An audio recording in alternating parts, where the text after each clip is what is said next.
He doesn't want. He hates us. You know, it's not about me. He hates Ukrainians. He thinks that we are not a nation. He thinks, and he shared these thoughts. I think maybe with your team also. I don't know, but with all the Europeans, in media, officially and not, he always said that there is no such country, such nation, such language, and such life like Ukrainian. No, he really doesn't respect all the Ukrainians, and he wants to destroy us. And you are right, Mr. President, that's 2%. This document, maybe other documents, it's a very good start, very good, but it will not enough to stop this person. Should Russia pay to rebuild Ukraine? Mr. President, after these Should Russia pay to rebuild Ukraine? They have to pay. This question, it This doesn't is the like rule. because This is the rule of because the war. I'm This is sorry. the rule of the war.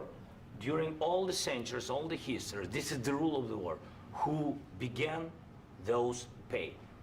Do you agree This with is the that? rule. Putin began this war. He has to pay all money for innovation. He has to pay. Of course, some Russian assets, what we have in Europe, about 300 billions, we can use them. We can use for innovation and buy military support from the United States also. We can do it, but it's not enough.